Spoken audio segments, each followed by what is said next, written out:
everybody, and welcome to Storm Reads. And today I'm going to be talking about my August wrap-up. Hopefully the lighting is okay. It's kind of like an overcast day. It kind of keeps going, the sun keeps going in and out, in and out. Try to get my ring light on, but it still doesn't look, I think it's just this camera on my phone. It doesn't ever look like it's bright enough, but it always seems to come out okay. So hopefully that's the case. I don't know. But anyway, so talking about my wrap-up, I read 27 books last month, and 18 of those were audiobooks, 8 books were ebooks, and I had 1 physical book. Now, I did have physical copies of some of the audiobooks, but I considered them audiobooks since I was listening to them. And I did have 14 mysteries, and some of those were cozy mysteries. I just kind of lumped them together. And 5 fantasies. 1 of those was like young adult, the rest of them were like middle grade. And I have 3 romances, 1 horror, 1 graphic novel, 1 historical, 1 thriller, and 1 that I really wasn't sure how to classify, and so I put it as humor. But it doesn't really necessarily read contemporary to me. It's middle grade, but it was very funny, and it's kind of a mystery, so I don't know where to put it. If a mystery, it's just one of those that I'm just never really sure where to put. And that's a Mr. Limoncello book, and so if you know what those books are, you will know why I had trouble trying to figure out what I want to do with it. I read 20 adult books, I read 6 middle grade books, and 1 young adult book. I had 1 4.5 star, 2 4 stars, 1 3 star, 1 2.5 star, yeah, and 2 2 stars. So overall reading was fairly good. Had a couple of duds, but overall wasn't too bad. I think my average for like the month, like rating rise, was like around 3.7, which isn't too bad. So it's kind of about the middle of the road for me. I think I'm normally around that. Sometimes if I hit a 5 star, it goes up a little bit, but yeah, it's about average, I think. I participated in 3 different things, the magical readathon being the biggest thing, so that's what I'm going to talk about now. I will be talking about more books than normal. I'm not going to do my favorites and least favorites like I used to. I'm going to just wrap up the readathons and stuff like that. If you want to check out any of the other books that I read during the month, you can always check out my weekly wrap-ups that I have, because there I go into a bunch of rambly talking about them. So some people find that entertaining, I guess. I think I lose my point and I don't know what to say a lot of times and I get rambly, but at least you find out what the book is about. And like now I am rambling on and it's already been 3 minutes, so I need to get going. Okay, so Magical Readathon. It is a really extensive readathon, and I don't go full force like some people do, but I made my little character a long time ago and I don't even remember what his name was. Is that sad? And anyway, but he wanted to be a mage hunter, and so what you did in April, whenever you went to the spring classes, kind of decides what type of things you have to read for the fall classes. And I had to have 3 different classes, and I needed a D in one class, a Q in one, and an O in the other, which ended up making me read 6 different books, because to get the D, which is the 3rd one, you had to read the first 2.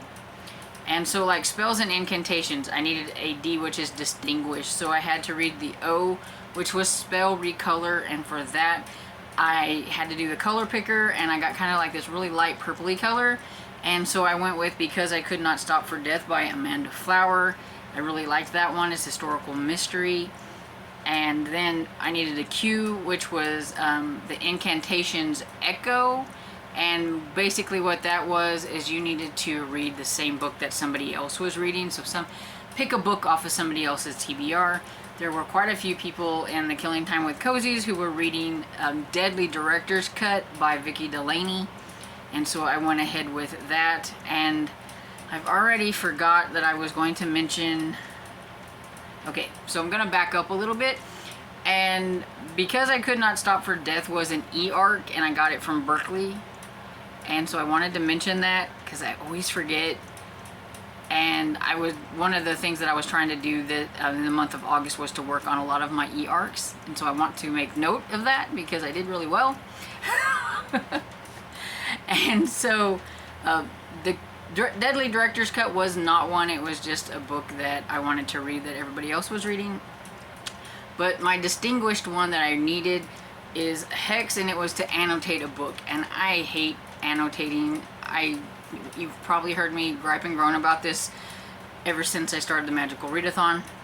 So basically, I just took The Secrets of Bow Lane by Jennifer Ashley. I got this one from Berkeley as well as an e-arc, and it's one of my favorite series. It was the latest one that's out in the it's either a Cat Holloway series or the Below Stair Mysteries. I see it both ways, so I never know exactly what it is. But all I did was underlined a few thoughts or some things that some people said that I thought was interesting.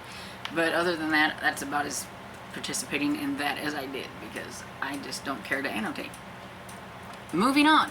The next class is Conjuration, and I needed a Q, so I had to read the O book, which was Foundations in Necromancy, where we went downhill a bit, because I had to read The Bone Witch by Ren Chapeko, and a little bit of a chunker. It's like over 400 pages. I had an audiobook for this, but I can say that I got this from Sourcebook Fire a long time ago as an e-arc, like in 2017, and I never read it, and so I can count that for working on my e-arcs. I found an audiobook version of it, and that is how I got through this, because if not, I probably would have never made it, because I did not like this. It was quite boring. Necromancy is not my thing, and it's still not my thing after reading this. And then the cue that I needed was Tales, the Bones Tale, and so I needed a book with bones on the cover, and so I picked Under Lock and Skeleton Key by Gigi Pandian, which I got from St. Martin's Press. So it was an e-arc. This is the first in the Secret Staircase Mysteries, I believe. It was enjoyable. It was a little different for a cozy mystery, but I still liked it overall. I do not like the covers, but it fit the prompt. Then the next class I had was Restoration, where I only had to read one book, thank goodness. And that was Object Restoration, where I had my kind of second dud in the readathon, and that was We Will Rise by Tim Wagner. And that one I got from Flame Tree Press, and I gave that one 2 stars because I think I am done with this author. All his books always sound really cool, but then they always end up letting me down, and I just need to realize that even though they sound cool, I'm not going to like them. It's the 5th book of his I've tried, so I mean, I have tried. But, oh well. But anyway, that's all the books that I needed to read for the Magical Readathon, for the classes to graduate my character to be a mage hunter. But there were quests along the way that you could participate in, and I said I would do them if I could find an e-arc that would fit in them, or a book that I really wanted to read that would fit with them, and if I had time. And so I did 4 of those, so I thought I did pretty good.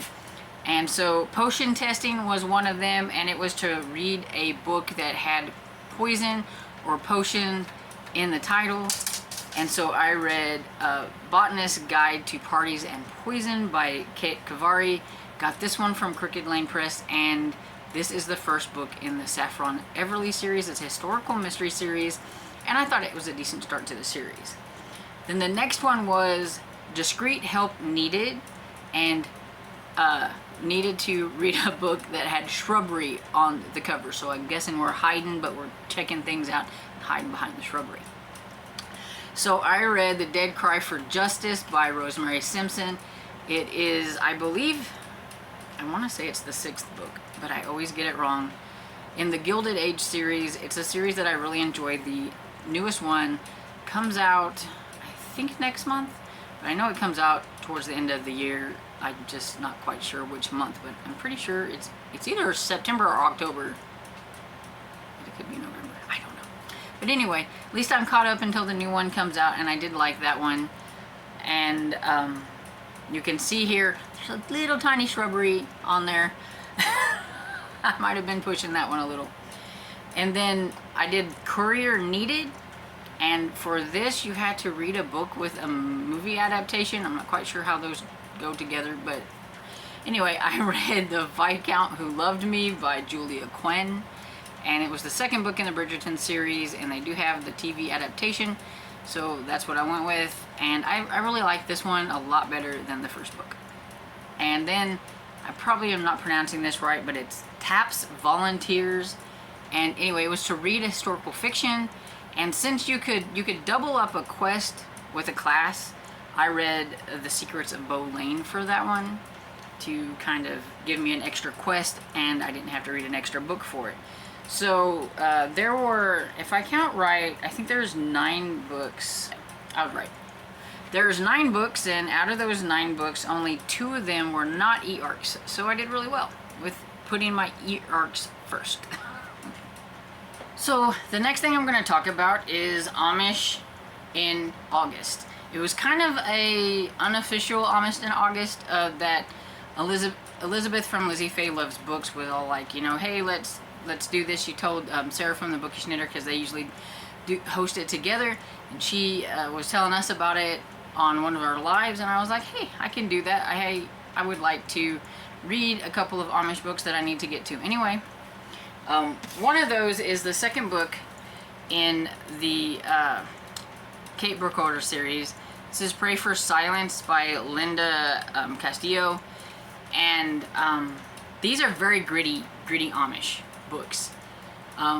Kate Burkholder used to be an Amish, but she had something happen to her which made her decide that she needed to leave there, and so she is no longer Amish, and she works for the police, and she's like a detective, and she works in, what is it called, Plain?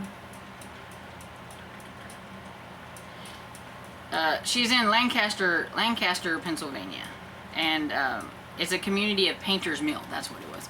I knew it started with a P. But there's a lot of Amish there, and they figured if they would hire her on, that she could kind of be a go-between, since she knows that world. And some nasty things happen, and this one was kind of gross. So definitely gritty, so if you do not like that kind of stuff, do not read that series.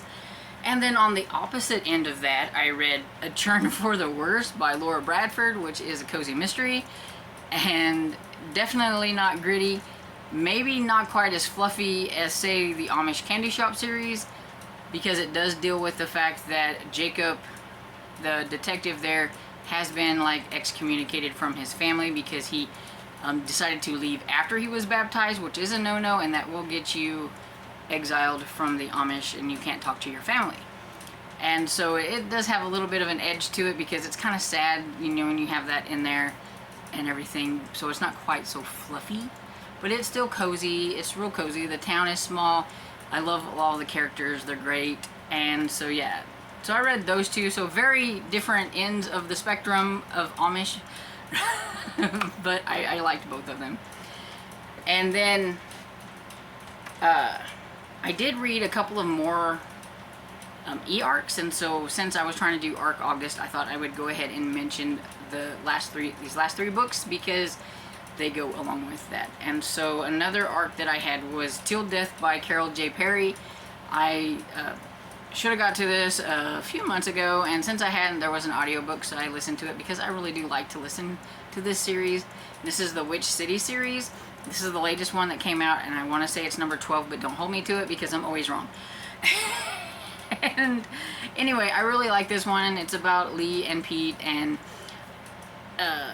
some things happen in a different area. So they're like not in Salem. They're on a vacation of sorts, and they're finding out some things about her parents who died and in a plane crash, and maybe it wasn't an accident. So that was kind of interesting, because it had something that happened a long time ago. So there wasn't like a brand new murder and they're out solving it. They were looking into something different. And then we have Strangeville School is Definitely Not Cursed by Darcy Miller. This one was a lot of fun. It's silly. I mean, you look at the cover, you know, by the cover it's going to be silly. It's about Strangeville School and Harvey, who is new there, and he's not quite sure what to think about it, because all these weird things that happen, and this one happens to have a cursed Lost and Found box. And it said that if you like the Wayside School series, I think that's what it's called, or Sideways School, or Wayside, something like that, that you would probably like these. And I really think that young readers would really like this series. I also think young readers would really like Steve L. McEvil, which is by Lucas Turnbloom. I had an e-copy of this one, but since it's a graphic novel, I had to read it on Adobe Digital, and I keep forgetting that when you download them on there, you only have so many days and then it expires off of that. And so it had expired, so I was a little upset. And then I noticed that my library had a copy. I was so excited. My library never gets cool stuff. but they had a copy, and so I got to look at it that way, and it is a lot of fun. It's about Steve L. McEvil, who thinks he's going to be the next supervillain and take over the world. There is some of the graphics, and he may end up being a superhero instead. You never know. But yeah, that one was a lot of fun. It was silly and it was cute, and I think young readers would really like that. And so overall, I think for trying to make August an ARC August, I did fairly well, because I did manage to get through 10 of my e-arcs that I had from NetGalley. So it's not bad. I'm still very behind, and I will always be very behind, but I am trying to get better at trying to read some of these in a more timely fashion. And I got my percentage to go up 1 point. Now, will it stay there? I don't know, but I was kind of excited. I got my percentage to go up 1 point. So, maybe we can keep it going up, or at least keep it at that 1 extra point for a little while. We'll see how it goes. And so, yeah, have you read any of these books that I mentioned? Do any of them pique your interest? Let me know down in the comments. I hope you enjoyed this video, and if you did, please give it a thumbs up and subscribe, and I will see you all in the next video. Bye!